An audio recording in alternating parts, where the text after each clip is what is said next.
This is Admiral Gillingham, and Happy New Year. We're certainly hoping that 2021 is a better year than 2020. But one of the things that we're excited to continue is our series of discussions with distinguished authors. I think you all know that I'm an avid reader. We put together a Surgeon General's reading list of books that are aligned with our four goals of people, platforms, performance, and power. And on that list, you'll find two of the books from our guest author today. But I just remind folks that that list is available on our public website, and they are accessible on the Navy MWR Overdrive site, should you want to check them out there. As I said, the goal is to foster both personal and professional development, and that's a theme that resonates through the work of Admiral Stavridis, who is our guest today. And so I'd like to introduce him. He is currently an operating executive with the Carlisle Group, a graduate of the Naval Academy, spent 37 years in the Navy, rising to the rank of 4-star Admiral. And among his many commands were 4 years as the 16th Supreme Allied Commander at NATO, where he oversaw operations in Afghanistan, Libya, Syria, the Balkans, and to counter piracy off the coast of Africa. He also commanded the U.S. Southern Command in Miami, which was charged with military operations throughout Latin America for nearly 3 years. And a big element, and perhaps we'll talk about this, was the use of medical diplomacy in that combatant command as a tool of outreach. Following his military career, he went back to one of his alma maters as the 12th Dean of the Fletcher School of Law and Diplomacy at Tufts University. Admiral Stavridis is a prolific author. He's published 10 books on leadership, the oceans, maritime affairs, in Latin America.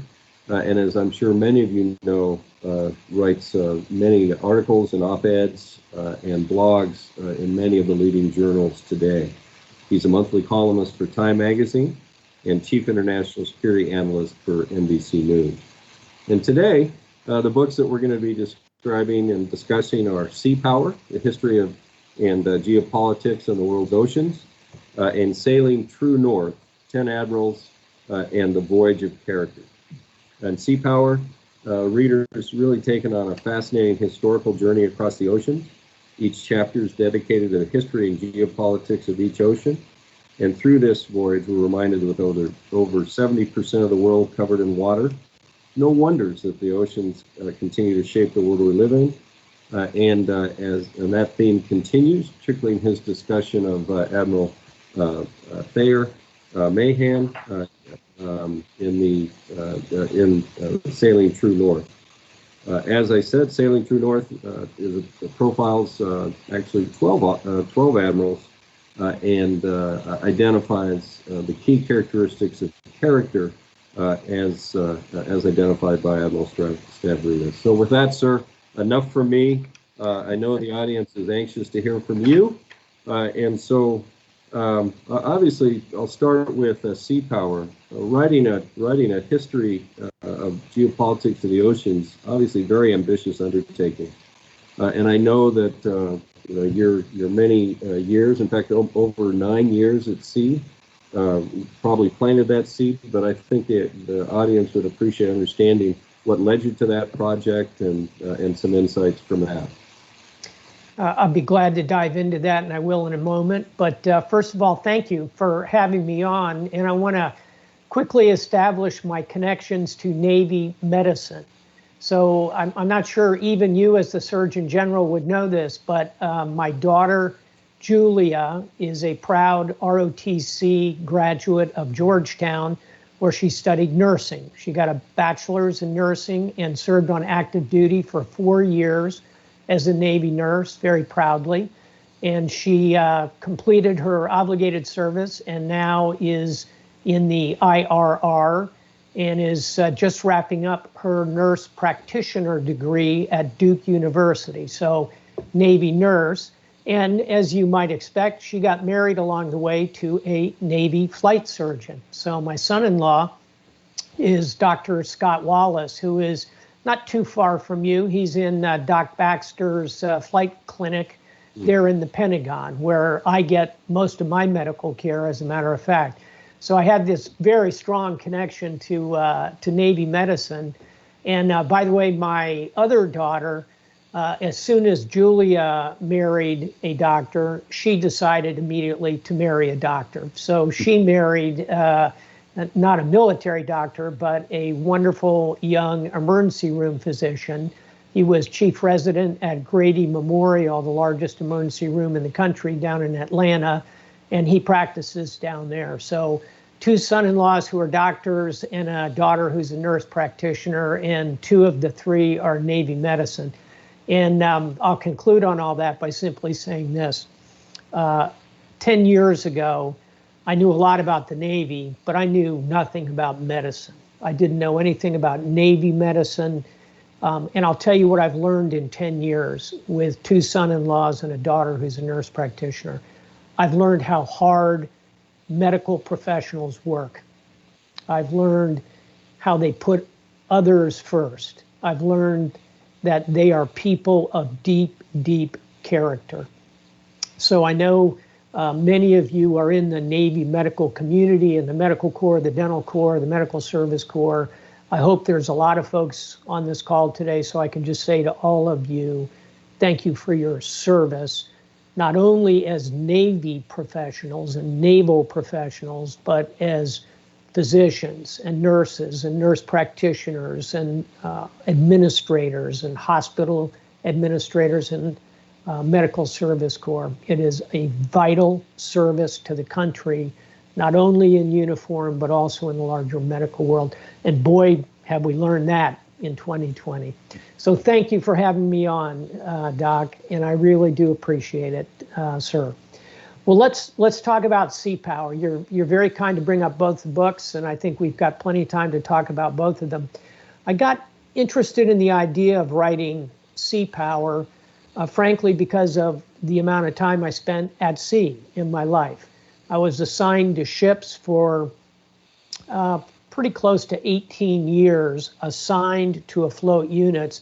And the other day I got out my logbooks, as you mentioned, and added up all the days I spent at sea on the deep ocean. It's about 9.5 years when you add up all those days. So as a result of that length of time at sea, I became fascinated with the oceans. And the Navy had sent me early in my career to the Fletcher School of Law and Diplomacy at Tufts University to get a PhD in geopolitics, in essentially history, strategic planning, because we need those subspecialties in the Navy, of course. So my career was spent, roughly speaking, out at sea, in command, destroyers, cruisers, carrier strike group, or in the Pentagon, doing strategic planning. And so when you put those two things together, it's sort of the oceans and the time I spent there, along with the history of it, and this geopolitics and strategic planning nexus.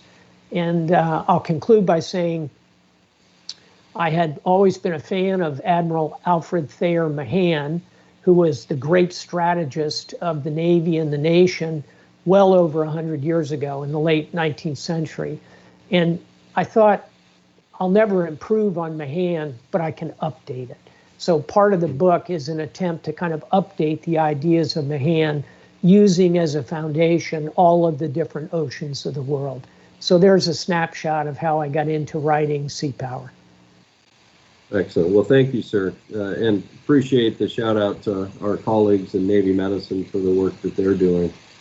I think one of the themes that crosses both books is the vastness of the ocean, perhaps underscores the importance of the role of humility and perspective. And I guess in that regard, perhaps you could share your thoughts on those, how important those are, both to personal development and to leadership development. I can, Bruce. Often when I was assigned to a ship, maybe after dinner, if I didn't have a watch requirement, I would often go up on deck on the ship out at sea, and I would just look out to the horizon. And I bet every one of us who are sailors who have been assigned to ships have done that. Just go up on the deck, go up to the bridge, and just look at the horizon. And when you look out there at that distant horizon where the sea meets the sky, you have to ask yourself, what am I looking at? And I'll tell you what you are looking at. You are looking at eternity. You are looking at the vastness of the ocean and the sky and the natural world that stretches on beyond the mind of man. And when you see that, at least for me, you realize, we are just passing through. We're on a short voyage. And therefore, we had to keep it in perspective. We shouldn't elevate ourselves. We shouldn't let our ego drive our actions. We shouldn't think that every single thing that happens is just of incredible, vital importance. Keeping that sense of perspective helps you kind of let go of your ego and let go of, oh my gosh, am I going to get that pay raise? Am I going to be able to win that award? Am I going to get an article published? And just recognize that events pass on. And that's not to say that we shouldn't try our best and work hard and try and achieve as much as we can, but it should also help us when we fail, because we all fail. And I failed too many times to keep track of in the course of what is now a relatively long life. And part of the reason I'm able to let go of failure and be resilient is that I have that perspective that not everything revolves around me, and that there's a large world out there of importance. So that's kind of part of building character, I think, is placing yourself in that frame, in that setting. Boy, that's really helpful, and thank you. That really has enlarged my perspective. And in fact, as I remember from the book, that on USS Barry, your first command, you actually had a on your desktop. Could you tell the audience about that? I can, slightly tongue in cheek, but I had a small, kind of framework there that said simply, nothing important happens here. And of course, important things happened, but I kept it there to just remind myself that the universe didn't revolve around Commander Jim Stavridis, and the universe didn't revolve around my beloved destroyer USS Barry. The universe revolves around all of us in larger ways than we can often imagine. So again, it's that sense of humility and perspective that have helped me both when I succeed to understand that there's always somebody better, smarter, faster, and to help me when I fail in particular. And I'll give you, if I can, an example of recognizing to keep your successes in perspective. When I was at the U.S. Naval Academy, I was a highly ranked squash player. It's a racket sport, kind of like racquetball, played in a box. And I was nationally ranked. I was at the top of the ladder on my team. And I thought, oh my gosh, I am one heck of an awesome squash player. Well, one day the coach brought in a professional squash player, someone who was ranked in the world. And this guy looked to me like he wasn't all that great. I mean, he was kind of short and pudgy and had he was at this point in his mid-30s. And so this guy played the entire ladder of the squash team. He started with the number 9 guy, and he beat him 3-0. Number 8 guy, 3-0. Number 7 guy, 3-0, without really breaking a sweat. And he got up to me. I was the number 1 player on the team. And I said to myself, I'm going to get a game from this guy. Going to get a game from this guy. And he came up to me right before our match. He just played 8 matches. And he said to me, I'll never forget this. He said, "Would you mind if I smoked a cigarette while we play this match?" And he got into the court and he smoked a cigarette and he smoked me. He beat me pointless in 3 games just to show me. And it's again this sense of you got to keep things in perspective. There's always someone better than you are. And certainly I learned that many times over at sea. Oh, thank you. That's I can envision. I had a similar experience when I was a medical officer for a SEAL team, and we would do a run, swim, run, and right before we started, one of the enlisted SEALs would finish his cigarette right before we started the run, and still, as you say, put me well in his gut. Exactly. So one of the other reminders that you've used throughout your career is a picture of the USS Maine, and I'm hoping that you can share, what that painting means to you. I can. Let's do a very swift history lesson. So USS Maine was a beautiful U.S. Navy cruiser, about the size of today's destroyers, but a big ship, crew of about 500. Battleship designated. So the battleship Maine is in the harbor of Havana, Cuba in 1898, so 120 years ago. Suddenly the ship blows up. 250 sailors are killed. The ship goes right to the bottom of Havana Harbor.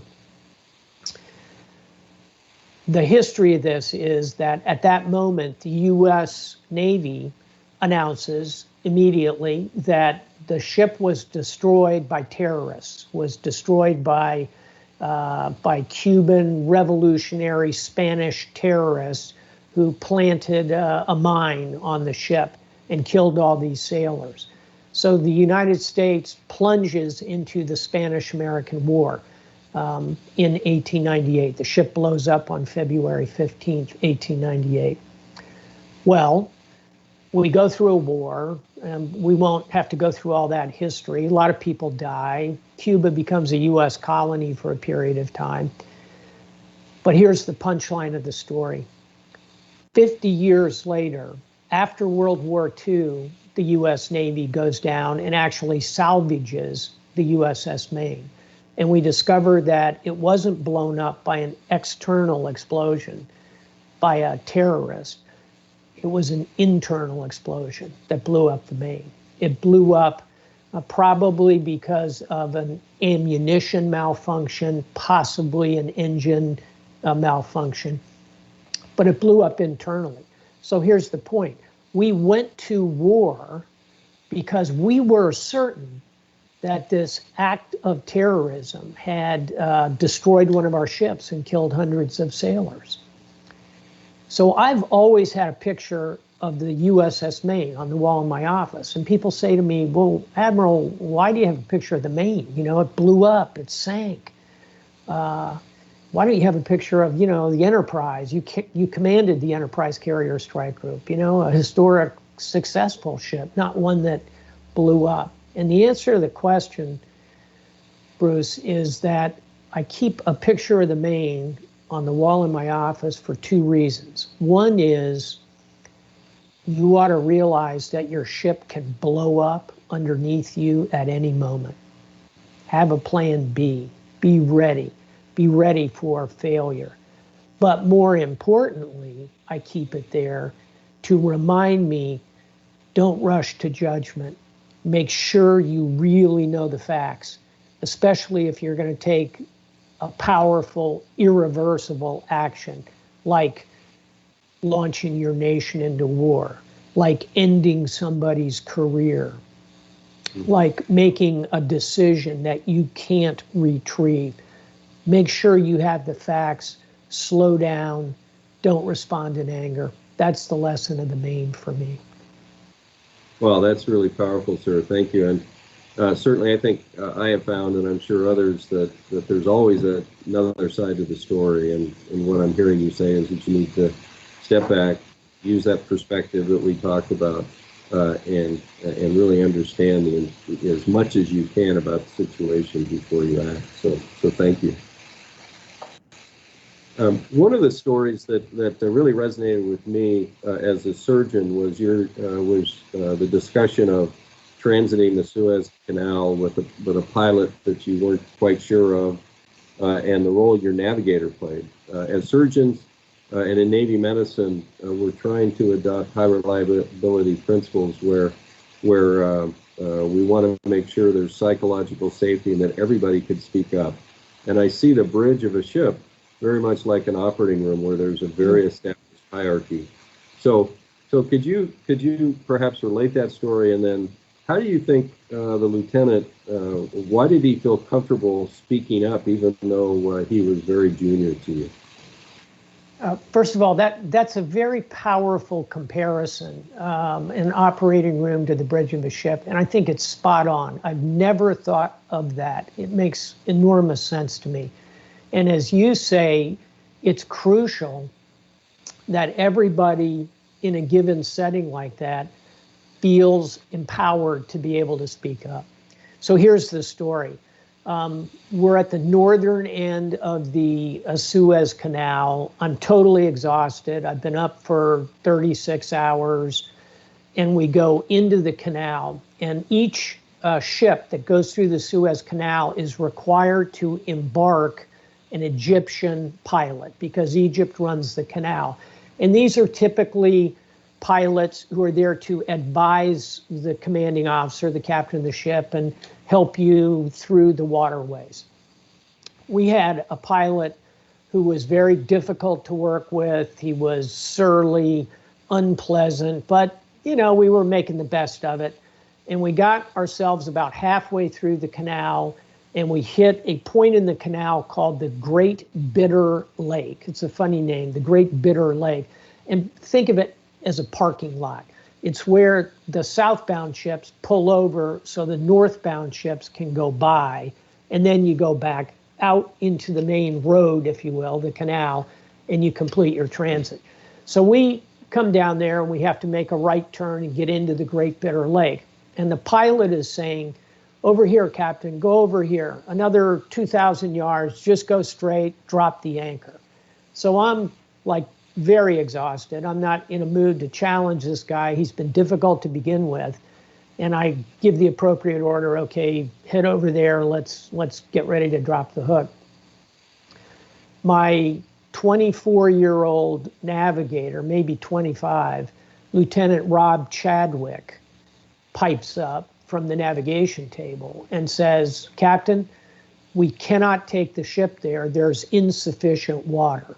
You will go aground." And I said, "No, Rob, the pilot knows these waters. The chart's probably out of date.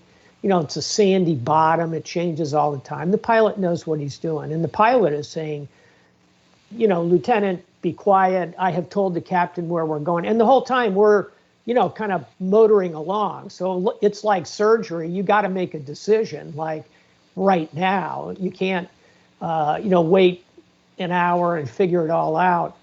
And Chadwick is saying, "No, we can't go there, Captain. We're going to go aground."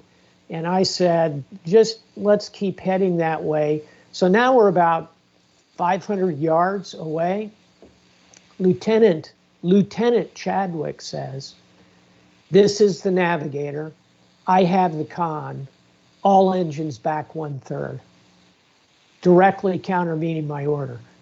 And I was shocked. The pilot was outraged. But some switch went on in my head that just said, "Hey, okay, fine. Let's stop right here and figure out what's going on." So we backed down. We just treaded water. We call it backing and filling in the surface Navy, kind of using your engines to hold position. And we put a small boat in the water, which is what I should have done from the beginning. But I was so tired. We put a small boat in the water. It went over where the pilot wanted us to anchor, and sure as hell, we would have gone aground. So we renegotiated our anchorage, and we went to a different position in the anchorage and continued eventually on our way. So let me tell you a couple things about how the story then comes out. First lesson for me, make sure you have an environment, just like you just said, Bruce, where everyone is empowered to speak up and do it in dramatic ways. And Rob Chadwick might have been wrong, but even if he was, I would have recognized that he was seeking to protect me and protect the ship. So that's crucial lesson number one. Number two is pick people well. And I remember the conversation I had with my predecessor on the ship, who was saying to me, we were just a couple of commanders, and he said to me, you know, Jim, as you take command of the Berry, you ought to make this young guy, he's the gunnery officer, you ought to make this young guy, Rob Chadwick, your navigator. He's really good. And I thought about it, and I watched Rob Chadwick for a week or two, and I did. I made him the navigator, obviously. Well, that first commanding officer, by the way, was named Gary Roughhead. He went on to be the chief of naval operations, relieved by Jim Stavridis, who went on to be the supreme allied commander in NATO. But we were just a couple of knucklehead commanders, but we realized between us the importance of talent, the importance of picking people and mentoring people and moving them into the right position. And the third point I'll make about that story is go forward about 15 years. And that Lieutenant Chadwick is selected for Admiral. And he is now a 2-star Admiral, Rob Chadwick. He's commander of U.S. Naval Forces Pacific Mid-Pac in Hawaii. He's the commander of all our surface combatants in the Pacific. And so mentoring people and keeping in touch with them and moving along good people is, I think, a great part of that story as well. Let me give you one other kind of not a leadership lesson, but just in the circle of life category. So Rob Chadwick saved my career, right? If I had just followed what the pilot had said, if he had not had the guts to stand up and say, all engines back 1/3, I doubt I'd be having this conversation with you. I'd be a retired commander somewhere. Rob Chadwick went on, and by the time Rob Chadwick was a lieutenant commander, I was a 1-star, and we were both in the Pentagon on 9/11.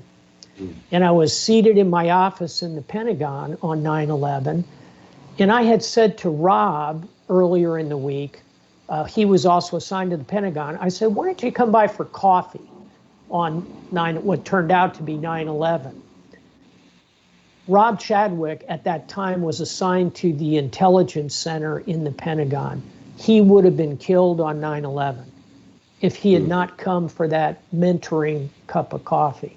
So on 9/11, we always exchange emails or phone calls in which I thank him for saving my career, and he thanks me for saving his life by inviting him for that cup of coffee. And I think it's just a great story about mentorship and friendship and how it continues over the years and this kind of unbroken chain that all of us in this U.S. Navy are proud to be part of. Oh, thank you. That is a terrific story. An element of karma there, if you will.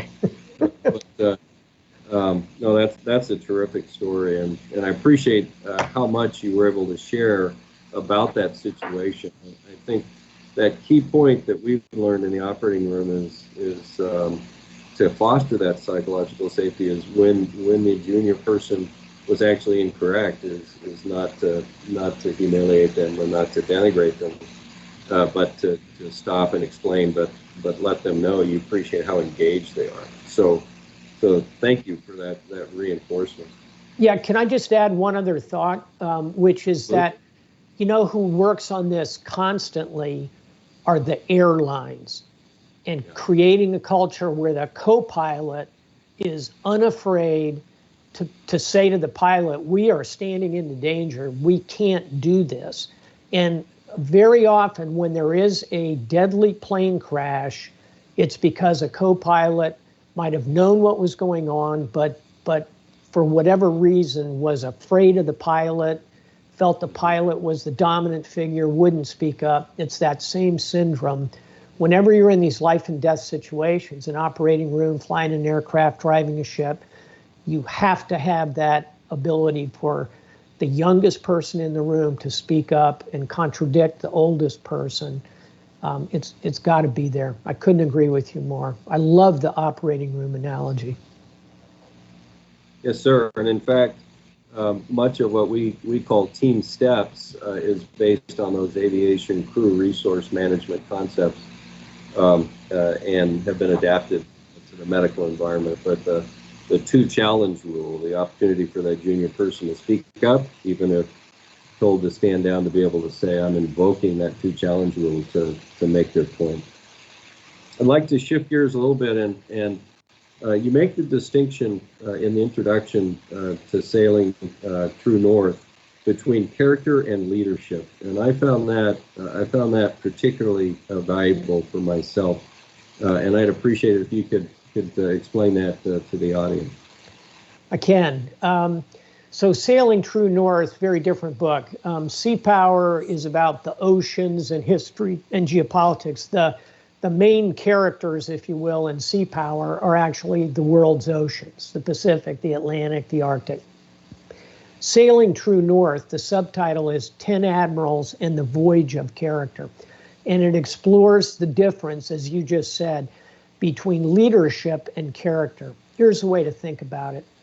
Leadership is like this big door that swings through the world.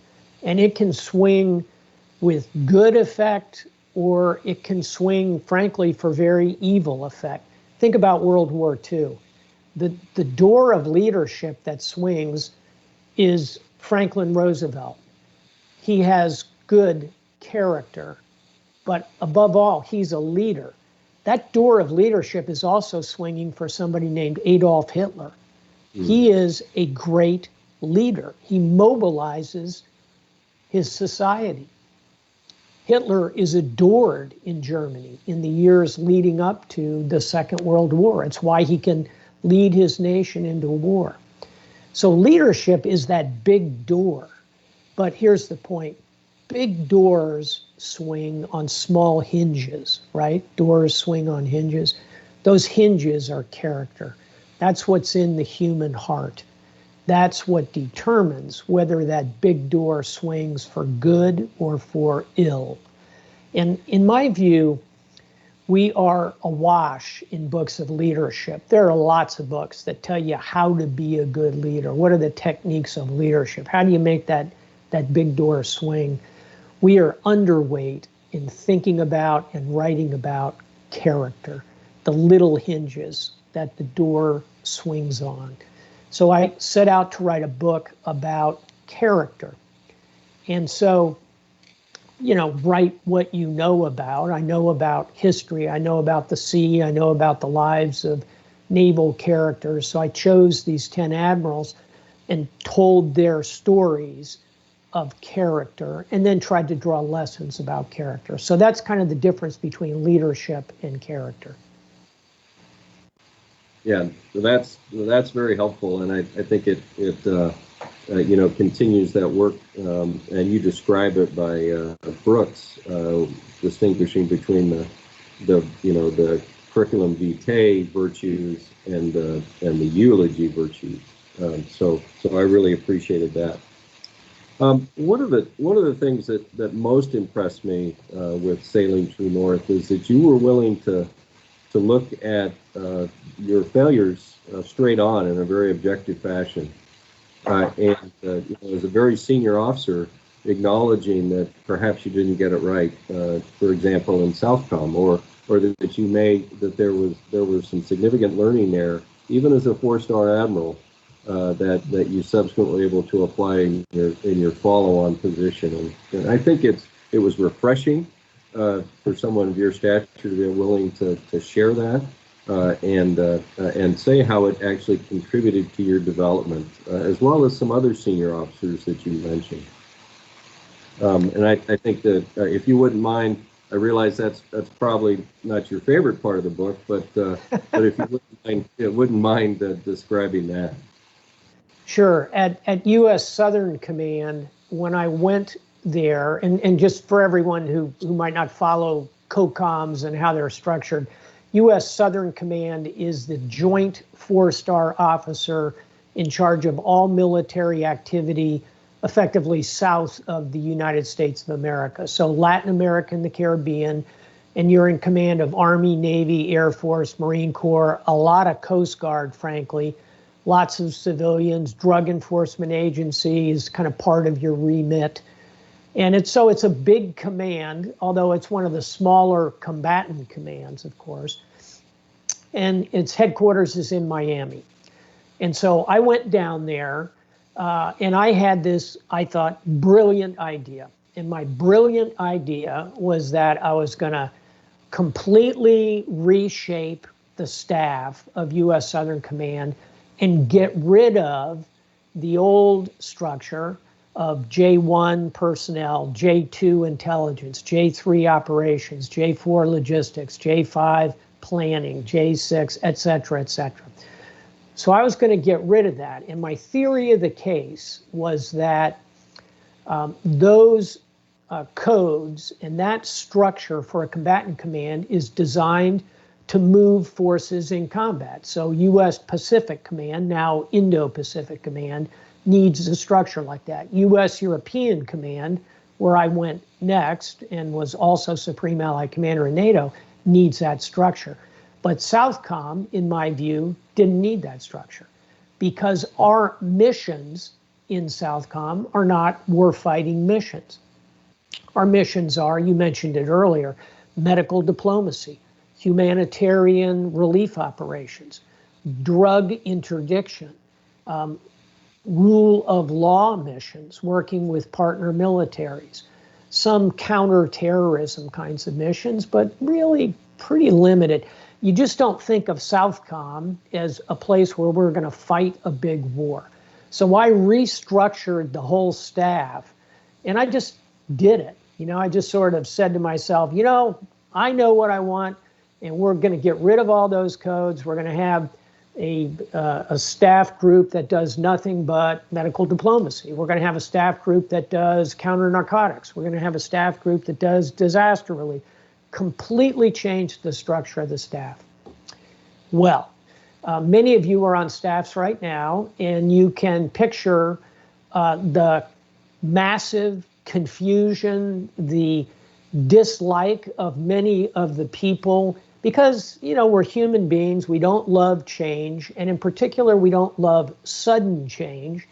And especially, we don't love sudden change that is driven from the top without being clearly explained or articulated. And I remember, obviously, one thing I did before I did this, I went to brief my boss, the Secretary of Defense, a wonderful boss, maybe my best boss ever, Bob Gates. And Secretary Gates, heard my briefing and he saw the logic of it. And he kind of leaned back and he said, Jim, what have you done to, kind of prepare the command for this?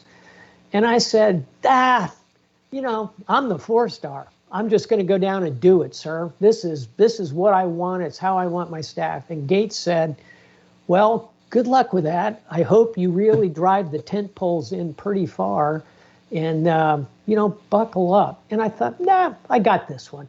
I went down, I did it. And I was there for 3 years, and it was just a constant struggle. And people didn't like it. They did it because I ordered it. And I left the command. And, as the saying goes, no good idea survives a change of command ceremony.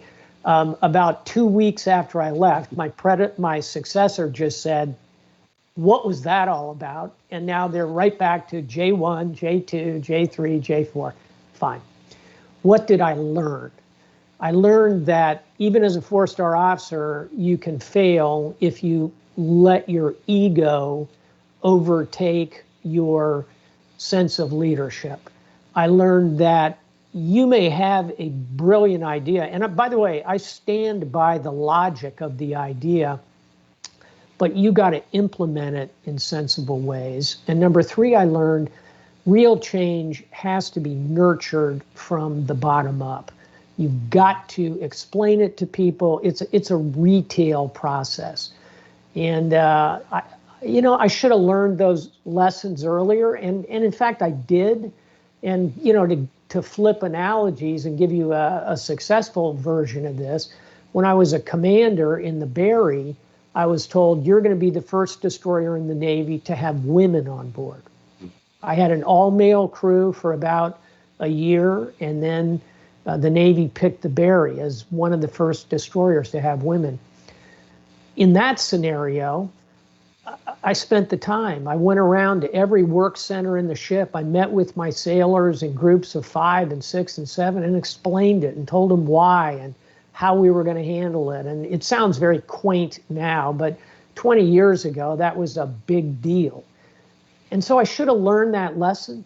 But when I was a 4-star going to Southern Command, I let my ego get ahead of my leadership skills. Well, I learned that lesson. And then when I went to be the Supreme Allied Commander of NATO and Commander of U.S. European Command, I had to do some big changes there as well. But I learned those lessons of Southern Command: work together, build teams, get buy-in. As Bob Gates said, I put the tent poles in deep, the right way. Those changes remain. They're the right kind of changes. What I did at Southern Command might have been really good ideas, but I failed in a leadership sense to execute them properly. Well, thank you. That is really helpful.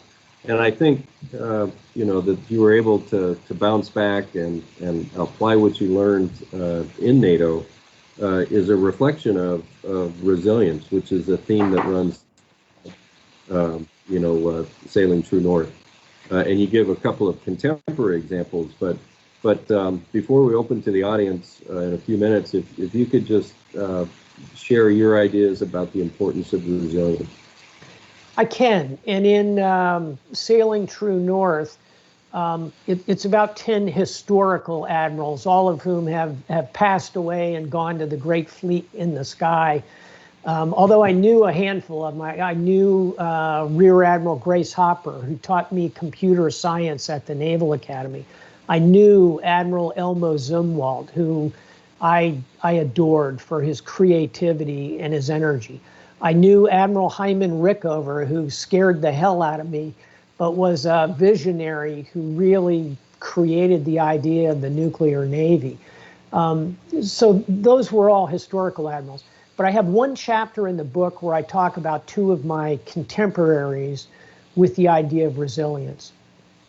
One is retired Admiral Michelle Howard, and the other is retired Admiral Bill McRaven.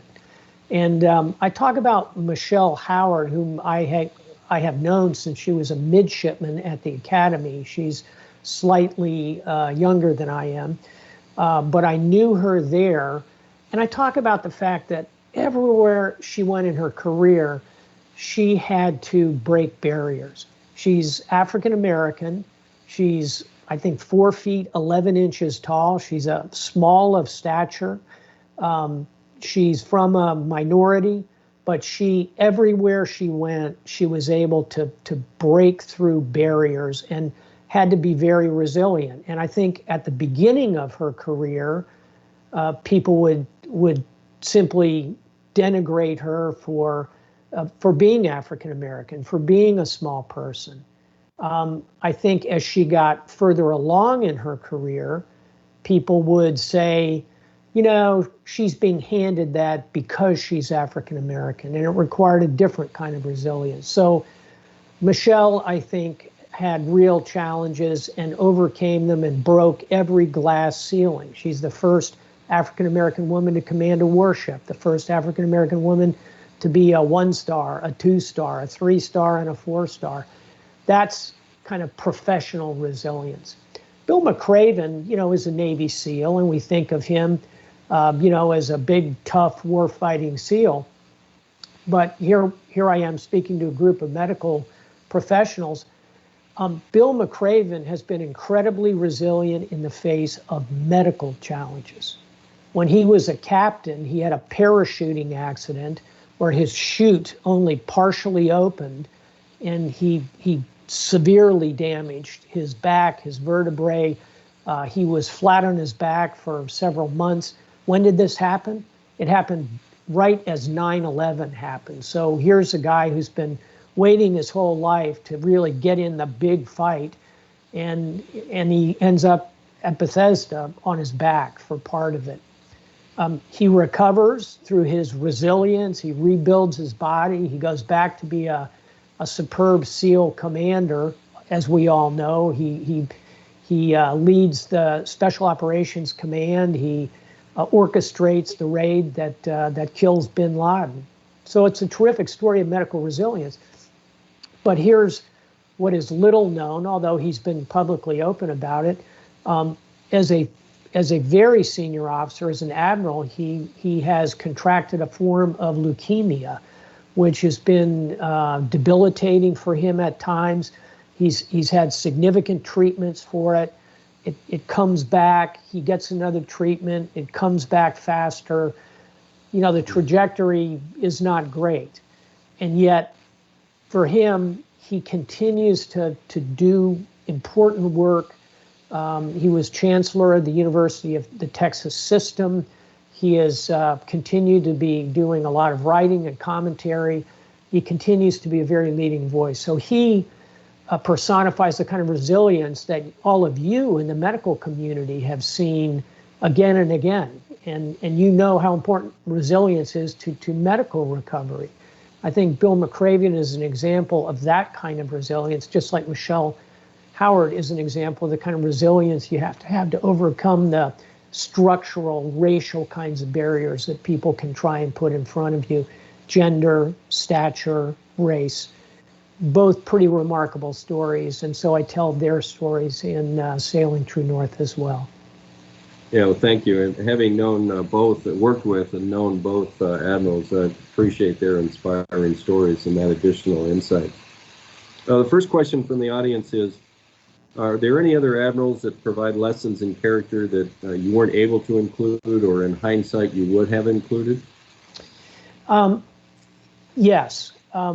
One that I really loved, he's passed away, and I did meet him also, was Admiral Arleigh Burke, arguably the greatest destroyer admiral, someone who sailed and commanded destroyers in the Second World War, and to this moment served longer as the Chief of Naval Operations than anybody else. He served 6 years as our CNO.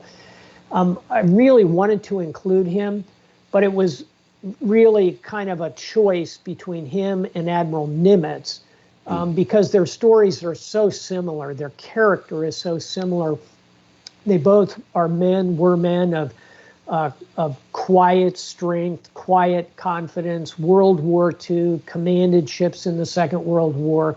And at the end of the day, I just found Nimitz to be slightly more compelling than Arleigh Burke. But go read a biography of Arleigh Burke. There's a great one by E.B. Potter.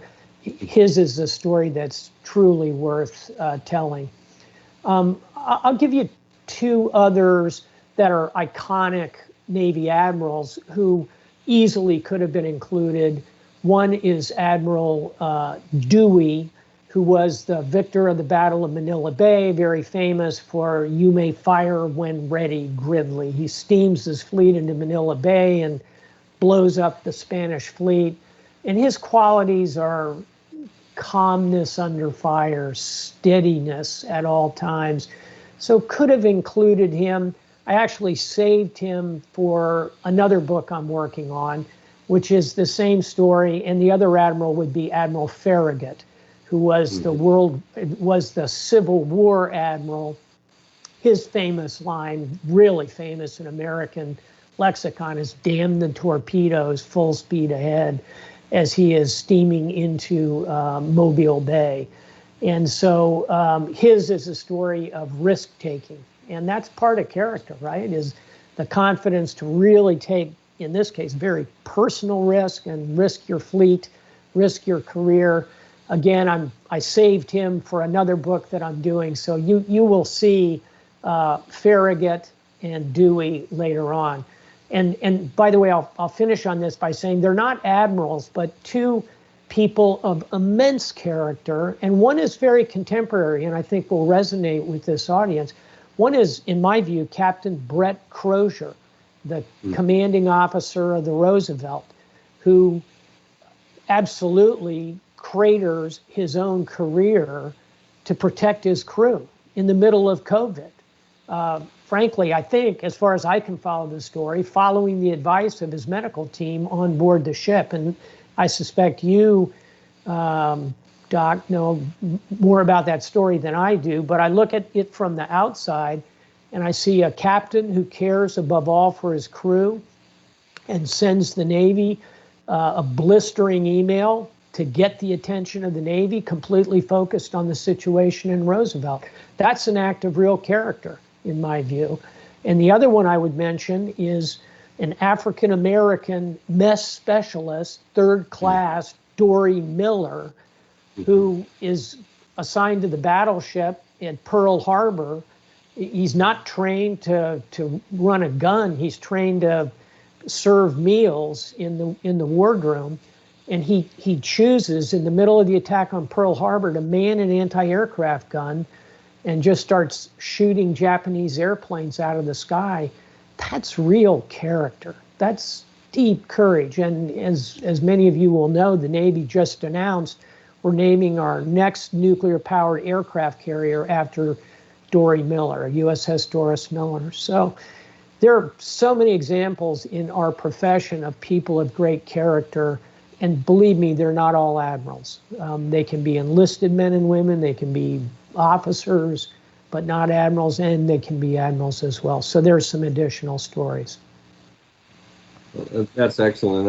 I think you probably share my feeling that one of the reasons I'm still in uniform is the quality of the people in the Navy, and those are great examples. We have perhaps time for one last question.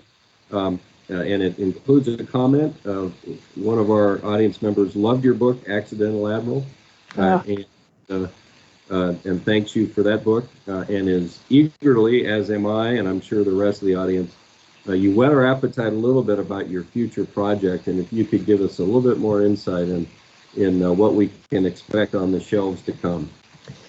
Well, thank you. What a great place to wrap up. And my next book is actually out in March, and I happen to have a copy of it right here. It comes out in March, and it's 2034, like the year 2034.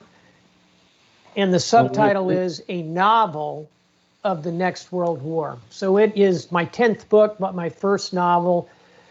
And it's kind of a cautionary tale. It's a story I hope we avoid. It's a story about how the United States and China could stumble into war. And it's coming out in March. You can pre-order it now on Amazon, 2034. I know I sound like a television commercial. But the next book along the lines of what we've been talking about today will come out in just over a year. And it's called 9 Hard Decisions. And it's a book about how we decide things. What are the factors that go into our decisions? And the case studies are Brett Crozier. What made him decide to send that email? Dory Miller. Why did he decide to grab that gun? Admiral Dewey. What was his calculus? This is not about leadership, not about character. This is about how you make a decision, how you make a really hard decision using some naval examples. So that book will be out in about a year. And I'm very excited about actually both of the books. But let me close where we kind of started by just saying thank you to the Surgeon General of the Navy for everything you're doing, leading this team of medical professionals.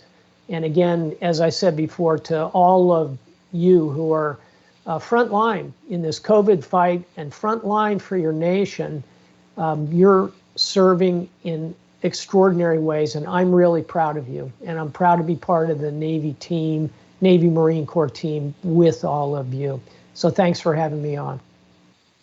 Well, thank you, Admiral Stavridis, and I know that I speak for my colleagues when I say that it's a tremendous privilege and an honor to be in the position that we're in, and to be part of our Navy Marine Corps team, and you know, as we say, providing medical power for naval superiority. So the lessons that you shared today will contribute to the strength of our organization, both individually and collectively. So thank you so much. And I'll just remind folks that the books are available on our website through the Overdrive app through MWR. And sir, we'll look forward to reading 2034 and 9 Hard Decisions and adding them as those come out. And don't worry about it being a plug. I asked you what you were working on, so that was entirely appropriate, and we're excited to know that you're venturing into fiction, because that was a question that I was going to ask. Unfortunately, we're out of time, but you do mention, I'll just say to the audience, you do mention some recommended books regarding fiction and the role of fiction when you're attempting to understand another culture or population as part of empathy. So thank you for that. And sir, again, thank you so much for your time. We have decided that you apparently don't sleep with how effective you are. And so clearly a reflection of that energy that you admire and admired in Admiral Zoom. So thank you, sir, and a special shout out to the medical professionals in your family. Thanks a lot, sir. Pleasure being with everybody. Bye-bye. Okay. Here, thank you.